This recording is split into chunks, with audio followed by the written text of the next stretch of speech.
Hello again. This is Patty with Patty Talks Too Much, and today I'm talking about an addiction that afflicts the majority of us in the West. We don't really think we're addicted because we're addicts.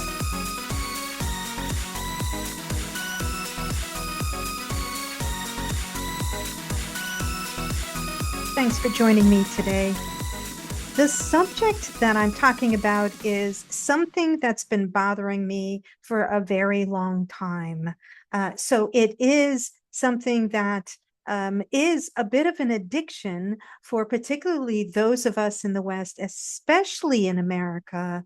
And yet it really doesn't get talked about in the way that we are alarmed about just about every addiction. There is no AA or NA or some special group that is out there that is helping people kick this addiction. So what is it? Have you guessed?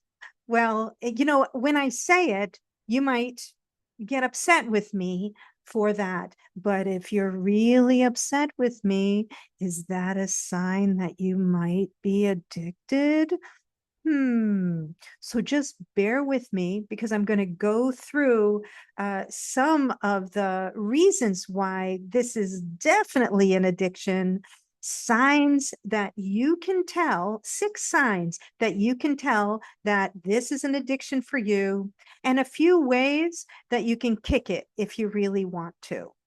All right. So, what's the addiction?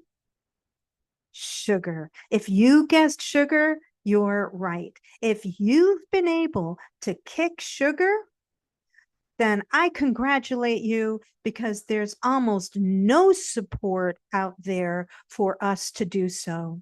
If you are committed to kicking sugar and you have successfully done it, then I commend you highly because this is one of the toughest addictions to kick. Now, if you were addicted to heroin and everywhere you went, especially on that impulse buy area by the checkout register at every grocery store and liquor store and Target and wherever you saw your little heroin stash, it would be a little bit hard to kick heroin. If we had heroin kind of snuck into our food, it might be a little hard to kick heroin, but that is literally what we're up against if we want to kick sugar. Now, why kick sugar? What's so bad about it? Well, if you really want to take a deep dive into the history of refined sugar, the refined sugar industry, there are and its effects on our health over the last few hundred years in the West, then there are 2 books that I highly, highly recommend. One of them is called Sugar Blues by William Dufty. Now, this is an amazing book that goes back hundreds of years and chronicles the introduction to refined sugar in the diets of Europeans and Americans. And it literally links sugar production to all kinds of the darker aspects of our histories. For instance, did you know it was the sugar industry that catapulted the slave market in the Americas? What were they shipping? They were shipping sugar, molasses.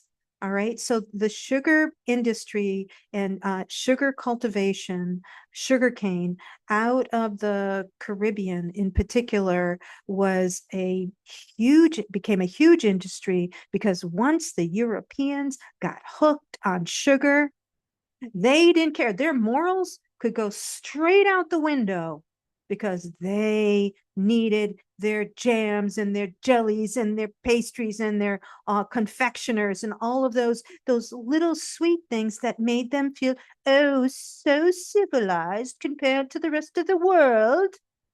All right.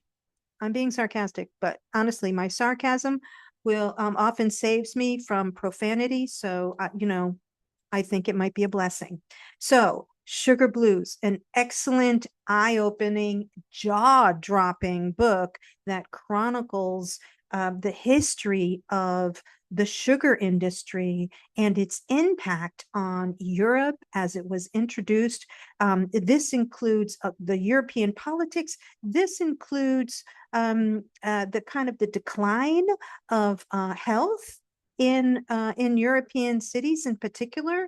So it's a fascinating read. And so if you really want to read, the history of sugar and the introduction of refined sugar and its impact on our health and on our politics. And so from the kind of the dark side of the sugar industry, Sugar Blues by William Dufty is an amazing book. So that's one. Now, another book that I highly recommend is a book that was written by Weston Price. He was a dentist. So check this out. In the 1930s, this dentist, Weston Price, he's noticing that all of his patients everybody has cavities and rotting teeth. What's going on? What's going on? And his curiosity eventually led him to do his own scientific research on the dental health of people all over the world. Did everyone suffer from decaying teeth? And why was it that we had to pull wisdom teeth? Why did wisdom teeth why didn't our mouths have room anymore for our wisdom teeth? So what he did was he went around the world and studied indigenous people who had not yet been introduced to the Western, let's say, the most civilized diet of refined sugar and refined wheat. All right. So those are the two main culprits, but sugar is definitely a big, big culprit. So he went around and he found that among these people, they had perfect teeth. He went to these areas where the Western diet had not yet been introduced, and these people had perfect teeth. They also had jaw lines and sinus cavities that were shaped in a way that allowed all of their teeth to be present. They didn't have to have teeth pulled. There was room enough in their mouths for the teeth that they were growing. So what was it about the introduction of the Western diet that caused this? It's kind of like this devolution in health, and literally what he came to realize in his research was that this Western diet was changing the shape of our heads, was changing the shape of our sinus cavities, our jaws. And so that eventually, after generations, our jawline, our sinus cavity, the cavity, the shape of our mouths no longer no longer had room for all of the teeth that were growing.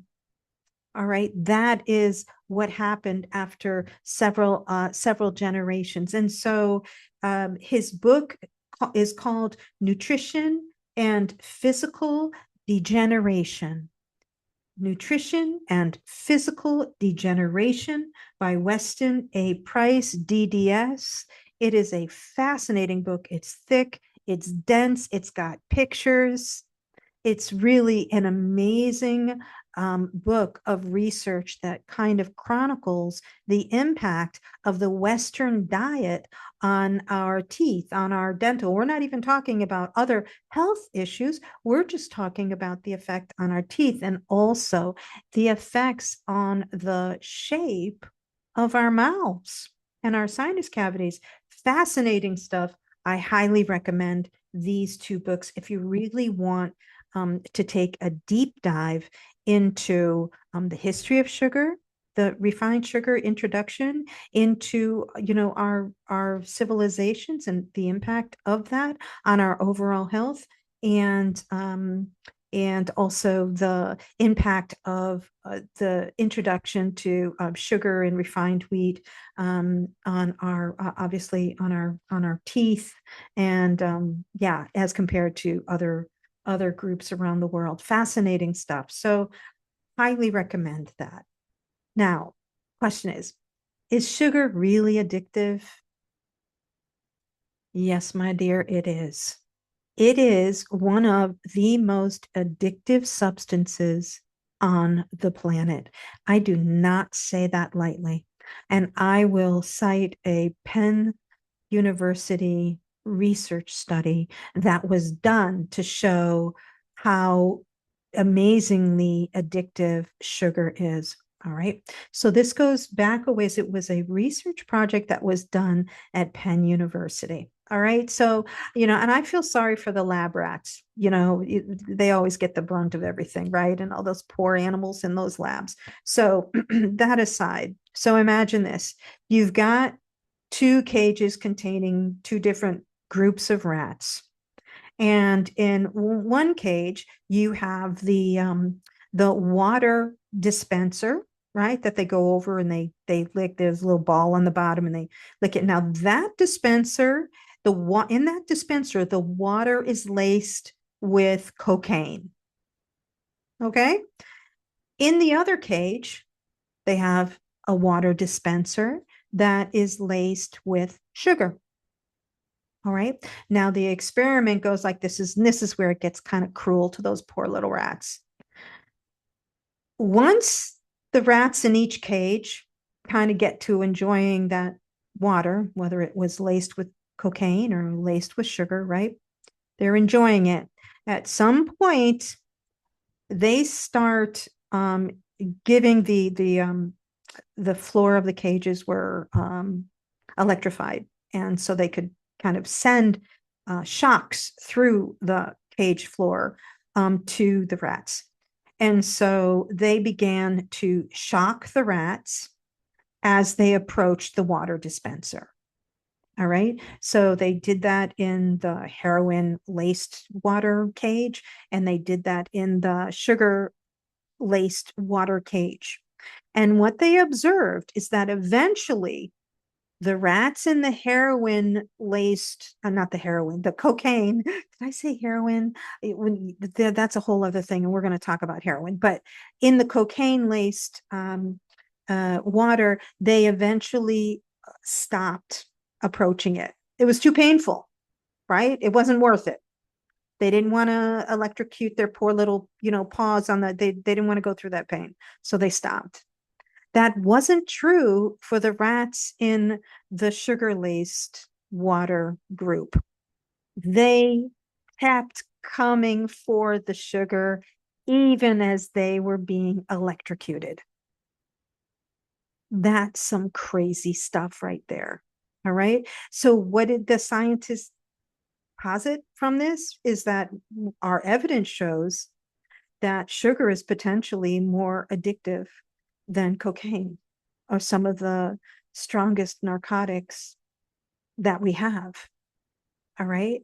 So you would think that that would have sent up alarm bells, but it didn't, because by then, and by, the 19th century, sugar had become a huge industry in the Americas, in the West.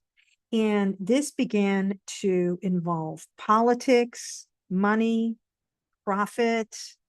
All right. So I'm going to give you an example of how powerful big sugar is in our country. And you may already be familiar with this, but it is the big sugar is so powerful that they have been able to change the laws around how sugar is presented on nutrition labels. So I'll give you an example. If you look at a label, it has, how much is contained in each serving of whatever that ingredient is. And then it has the RDA, the recommended daily allowance of that particular thing.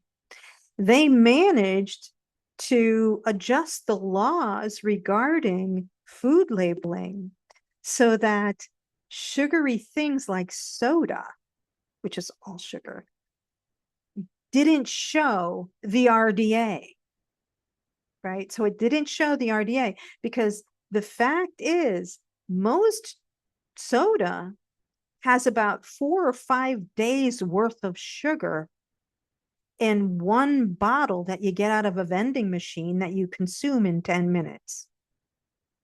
Think about the effects of that on your liver.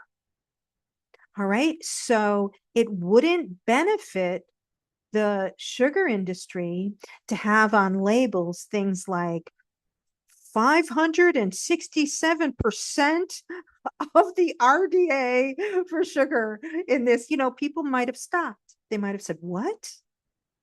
What? That's a lot. Because the amount of sugar apparently that is allowed, like the RDA for sugar, is about 6 teaspoons a day. The average American consumes about 34 teaspoons a day of sugar. So we're already, in one day, we're consuming 4 days worth of sugar. Now, I know some teenagers who are well beyond that. If you are someone who is downing Coca-Cola, right, and ice cream and all of those sugary snacks and treats, then you are well over, you might be consuming a whole week's worth of sugar in one day. And then we wonder why 1 in 3 Americans have diabetes. So it is a huge problem. There is no warning label on soda. I've been a big proponent of this. Like, you really need to have warning labels on something that is so bad for you. But let's face it, we live in a country where, I can stand in my classroom and watch students drink Monster drinks, which are banned in other countries because they're literally liquid poison. So we have a long way to go in terms of looking out for the general health of Americans. But that's a whole other thing. The dark side of that is, well, you make a whole lot of money on sugar. And, if people have medical issues, well, we'll make a whole lot of money on that on the other side. Right. So it ends up being a whole profit driven kind of thing. So big money, big politics involved in the sugar industry. The sugar industry is very, very powerful. There's a whole lot of money involved in sugar, big sugar.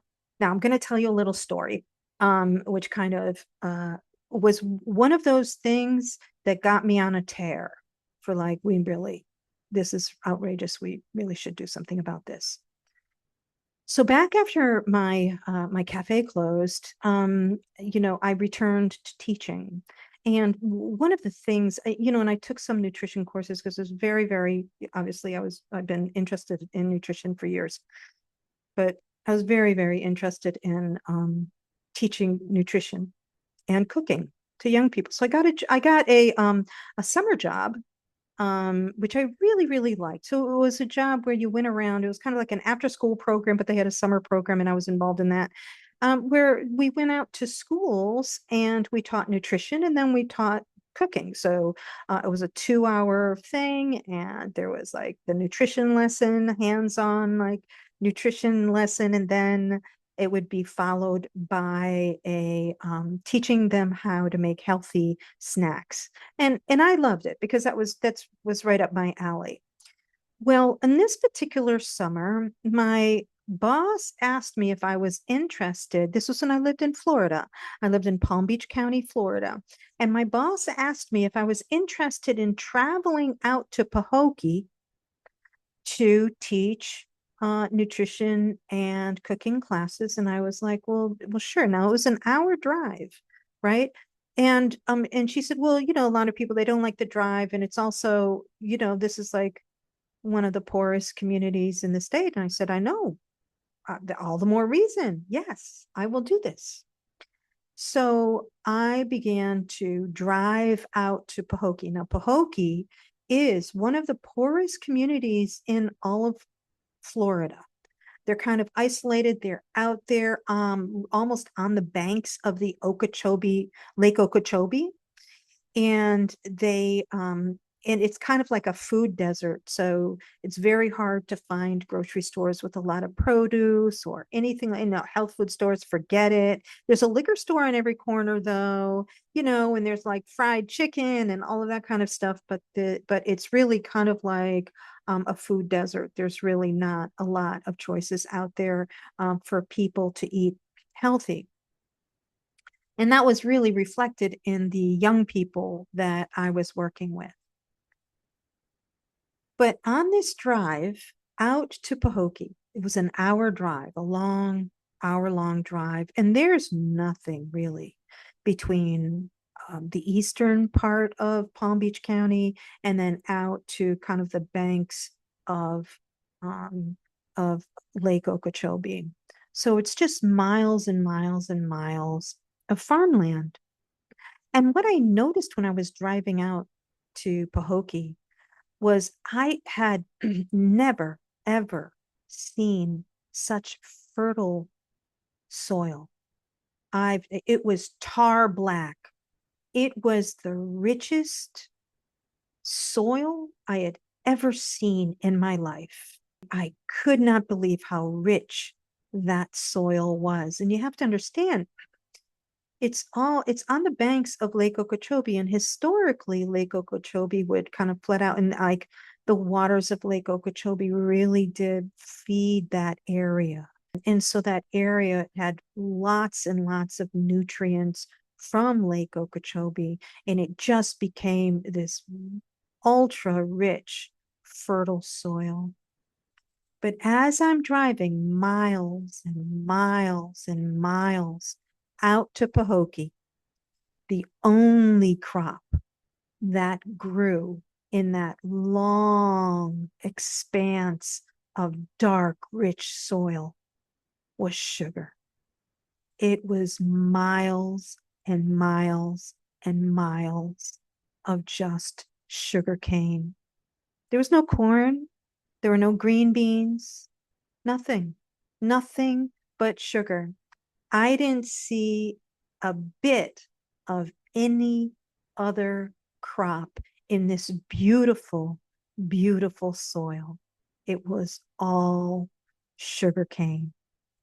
Now, back in the Zora Neale Hurston days, when she wrote Their Eyes Were Watching God, she wrote that story based on the hurricane that went over Lake Okeechobee in 1929 and wiped out thousands of people who were migrant farmers around Lake Okeechobee, because this land has been rich and beautiful for a very long time. It was perfect for growing anything, really.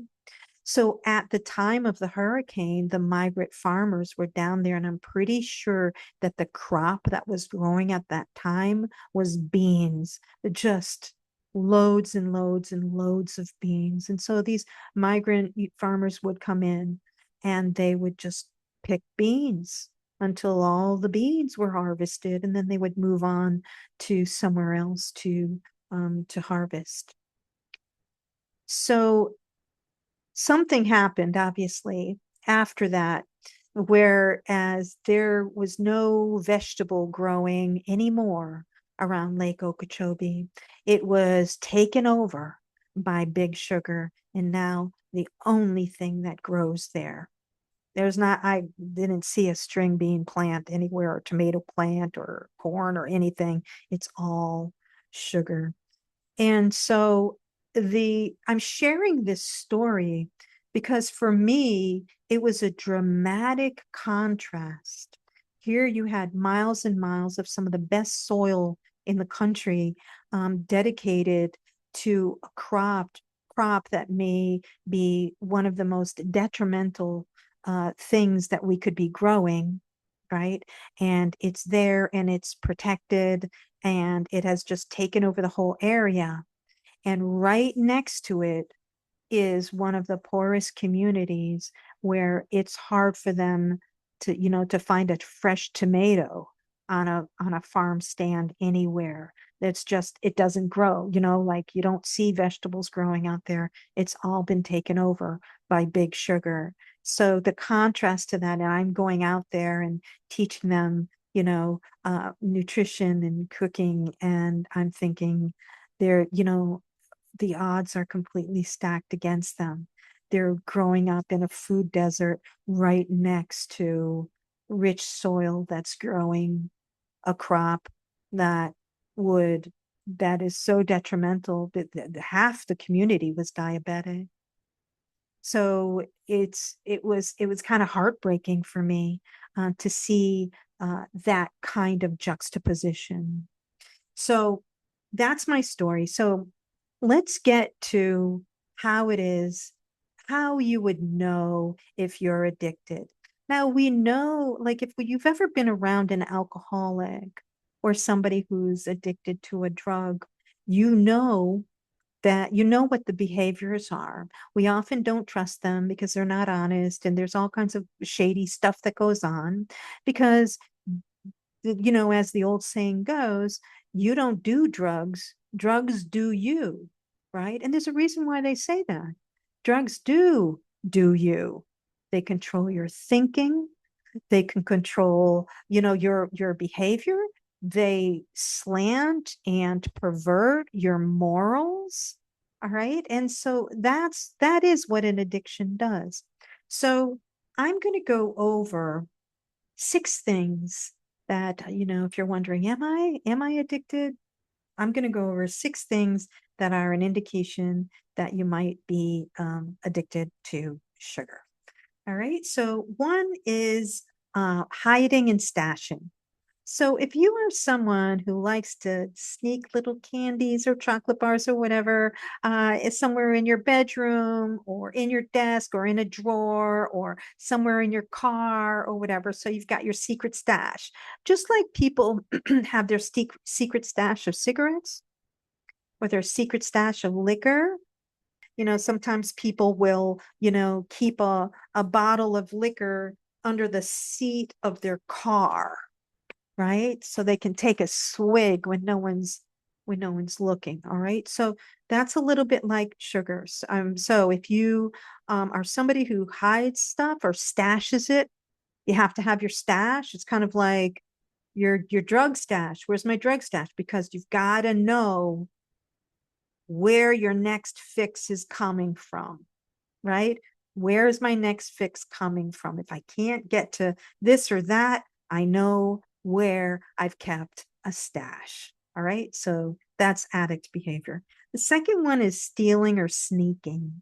So if you are, and this is where we kind of like, we would never like take anything from anyone. Like, I'm not going to steal your pen, even though it's a really nice pen and I want to put it in my pocket. I'm not going to do it because it's not moral, but, maybe I'll, take one of your cookies or I'll take something. So it might be small, but or sneaking if there's if there's a table laid out with desserts and no one's around, you might just go over and take an extra dessert, right? And put it somewhere. You've seen that. You've heard those stories of people at those all you can eat buffets, kind of sneaking whatever they can into their pockets or pocketbooks, right? That's straight up food addiction, right? All right. So stealing and sneaking.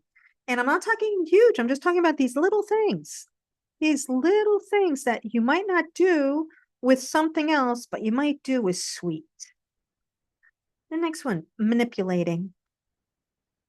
So addicts will manipulate to get what they want. And so if you are addicted to sugar, you might say something to a loved one or a partner that would indicate that you would really like them to bring you a treat. Or if you know you really love me, you're going to why don't you bring me, a chocolate or whatever? And you kind of pour on the charm or give them extra kisses if they promise to bring you a sweet. Then you're all smiles. You're not grumpy anymore, right? Oh, great. He might get some nookie later if he brings you a treat.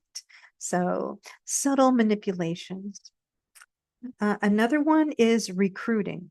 All right. And I experienced this a lot at work. So I've kicked sugar and it took me a while. It was not easy. I'm going to share some of that with you. But there are people at my job who are thoroughly and completely addicted to sugar. And it kind of annoys them when I say no. We've got donuts, Patty. You want a donut? No, I'm good. I'm good. Oh, one of these days, we're going to get you to eat a donut. Come on, just have a donut with us. It's just one. All right. There's this kind of sense of like, come on, join us. Because being not addicted and being able to say no, there is a subtle sense like subconsciously they know. Subconsciously they know they're hooked. And it's very uncomfortable to be around somebody who is not. And so there's a bit of recruiting going, come on, just one. All right.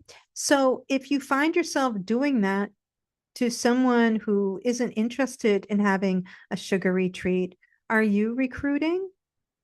All right. So that's another sign. Rationalizing. Rationalizing is something addicts do all the time. It's just that, I didn't have breakfast. So it's okay if I have this for lunch, right? Or, oh, I'll skip that later. All right. Like I used to, when I was kicking sugar, I had to go through stages. And when I kicked the refined sugar, I found myself rationalizing eating other things that kind of had sugar in them, but it wasn't straight up refined sugar. Well, it's not as bad as that. It's not really sugar. It doesn't, it's not really sugar. Or, well, it's cane sugar, right? Or it's better than white sugar. This is not white sugar, it's brown sugar. That's better for you. All right. So all of those kinds of rationalizations are things that addicts do so that they can have their what they're addicted to. The next one is I call it following the dopamine trail. All right. So imagine this. You're addicted to sugar and you haven't had your fix for the day. And you're starting to get like the cravings. The cravings are setting in. You want your sugar, right? And you're getting grumpy. You're getting kind of grumpy because you haven't had your sugar. Now, sometimes people will be this way with coffee. You're addicted to coffee when you're grumpy until you have that first cup. Right? We're not talking about coffee right now. That's a whole other thing. People get really mad when you also talk about coffee as an addiction. They get very, very angry with you. So if, for instance, you're getting kind of grumpy, right? And you have the thought, all right, 15 minutes before I can take a break, and I have $1 in my pocket, and I can go to the vending machine and I can get those cookies for $1. All of a sudden your mood changes because now in 15 minutes you'll have your fix. So you follow it's like following the dopamine trail. Monitor your mood. Does your mood change when you know that it's just an X amount of time before you can have your fix? Right? So when it's in sight, when there's a light at the end of the tunnel, and okay, my sugar fix is coming, you kind of relax and you smile again. All of a sudden, now you're in a good mood because you're already feeling it. You're already feeling it. That's the dopamine hit. right? That's you, like, already, your body is already getting ready for that hit. All right. So it's really important for us to be kind of metacognitive about this. How am I feeling? Why did my mood change as soon as, as soon as I realized that I was going to, or so and so's coming over and they're bringing pie, now I'm in a really great mood because I know that in a short amount of time, I'm going to get my fix. All right. So those are the six that I could think of. So we're talking stashing, stealing, manipulating, recruiting, rationalizing, and following the dopamine trail. So if this is something that's familiar to you, then don't don't feel bad. Almost all of us are addicted to sugar, and it's really a travesty for because of for our health, because of the kind of damage that it's doing to our bodies. But that kind of damage, and the alarm bells are not ringing because it is such a huge profitable industry, supported by very, very powerful people, that we're on our own if we want to kick sugar, because just about, you look, everywhere you go, it's all about the sugar. And when you start looking around, you start trying to kick sugar, you realize, oh my God, I am surrounded by the drug I'm trying to kick. Right. And that really is a shame. Now, I'm going to bring up another thing I forgot to mention, and that goes back to the politics of it. So, big sugar, when I was talking about how powerful big sugar is, there was a group of activists who at one time went after the big cereal companies, which are notorious for, I mean, they just load up cereals, like the worst. We should not feed our children the cereal. It's half sugar. And then the other half is almost not food. All right. So, but at any rate, so much sugar.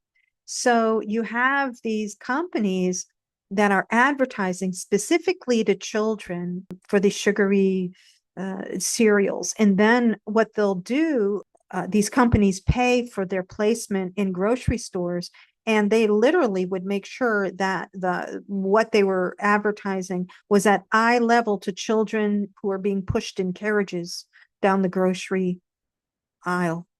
And so, at any rate, there was a whole, it was a class action lawsuit brought against these, these big cereal companies, Kellogg's, Post, whatever. And they managed to use a free speech argument to win. So big sugar and big cereal, they're all kind of working together there. They won because they used the argument of free speech. Isn't that interesting? It's hard for the average citizen to use the free speech argument, but big sugar can when it's advertising to your children. All right, because let's face it, if you can get children addicted, then you've got a customer for life. So, and that's what is just the dark side of sugar. Get the kids addicted early, and you have a customer for life. Another dark thing about sugar is that if you are addicted to sugar in your younger years, research shows that you are more vulnerable to drug addiction later on, or alcohol addiction. When I had my coffee house, I had a lot of folks who would come to my coffee house from AA meetings, right? Recovery meetings around the area. And one thing that I noticed was that most of them were chain smokers, and they liked the most sugary coffee drinks. So it was nicotine, caffeine, and sugar. Nicotine, caffeine, and sugar. So basically, they had substituted a couple of other addictions for their former addiction, but they're all, but these are just legal. But I saw that very much among the folks that I knew who were recovering, were early in their recovery years, very early in their recovery years. And this is what happens, is that you will substitute, you will find something to substitute, to fill that in, so that you get that hit. So what do we do to kick it? Like if you're serious, like, all right, Patty, all right, maybe I'll try kicking it. It's like, okay, I'm going to tell you it's really hard and it'll probably take more than one shot at it. It certainly was hard for me. It was a process that kind of extended over a few years. I had to keep going deeper and recognizing the next layer and the next layer in the ways that I might have been rationalizing or following the dopamine trail. Like what am I doing? So I kind of thought about the stages, and these are just suggestions. That it's kind of what I did, but people do different things. Sometimes people will do cold turkey. I will tell you that if you're kicking sugar, it's really hard to do cold turkey because sugar is everywhere. It's embedded, it's hiding. And so you really have to do your research. You have to become a label reader because they hide sugar everywhere and in different forms. So, stage one is the easiest one. It's the most obvious. Get rid of, like, kick all refined sugar, just all refined sugar, the sugar you put in your coffee. And that really does include a lot of things like that cake and that ice cream and that. All right. Now you can go sugar free on things, but that also it can be a slippery slope because a lot of those sugar substitutes, like the stuff with sugar-free soda, what they use in sugar-free soda ends up being worse for you, like Diet Coke. It's probably worse for you than the actual sugar itself. So just be careful with the sugar-free stuff, but definitely refined sugar, and you will find that in and of itself is huge because you realize even with refined sugar, the most obvious form of sugar is everywhere and in everything. All right. The second one is once you think that you've kicked that and you're feeling pretty good, to start looking at foods that contain high fructose corn syrup. Now you might find that when you kick the actual sugar, right, that you're going to gravitate towards things that you think, oh, well, this is okay. It doesn't have any sugar in it. But then when you start reading the labels closely, you see, and they're changing the name of high fructose corn syrup. Now they call it different things, so it's harder to detect. But you might find yourself gravitating towards things that contain or things that have high fructose corn syrup snuck into them. One of the things that I dealt with was that all of a sudden I was into condiments. It's like, why am I into condiments? Why am I so into ketchup now and mustard? Why is that? It was a substitute. It kind of gave me that little bit of a hit because of the high fructose corn syrup in the condiments. So that was one thing that I noticed when I kicked the refined sugar, is that all of a sudden I was gravitating towards things like condiments that had sugar in another form. Another thing to take a look at, you might kick the refined sugar and the foods with high fructose corn syrup, and then all of a sudden it's like now you have a hankering for dried fruits. Oh, I like these dried cranberries. I like these dried fruits are awesome. But what you're going to find is in a lot of them, or you gravitate towards fruits with a high sugar content. So your body is still wanting that sugar. And the last thing I will say, sugar substitutes. It's still kind of giving you that sugar hit, and it can prolong your addiction because it's still registering as something sweet, something sugary. And so you might find that you're not able to kick your cravings for it. I do want to say a word or two about cravings. This is the stuff that ends up being pretty upsetting. Where do those cravings come from? Okay, so it's addictive, but I know I've talked a lot about the gut. And the thing is that sugar feeds bacteria, it feeds fungus, and even some parasites. All right. So if you have a gut imbalance, often what is driving those cravings are those little rascals living in your gut. So if you have a gut that's out of balance, you are more vulnerable to sugar addiction. And it might be what is driving your sugar addiction, because you have billions of little critters in your gut saying sugar, sugar, sugar, sugar. And they drive those messages to your brain, and all of a sudden you've got chocolate cake popping up in your visuals. So they're not saying, give me chocolate cake. They are stimulating a craving for sugar, and your brain gets fixated on whatever it is that's going to, that whatever food that is, Twinkies, hard candy, ice cream, something that is going to give you that hit. So again, candida will drive sugar cravings. So if you have an overgrowth of bad bacteria and fungus loves sugar. As a matter of fact, research is showing that there's also a link to some cancers that also feed on sugar. So, and that is the devastating thing about it, is that there are these imbalances in our bodies that are generating these cravings that make this addiction so darn hard to kick.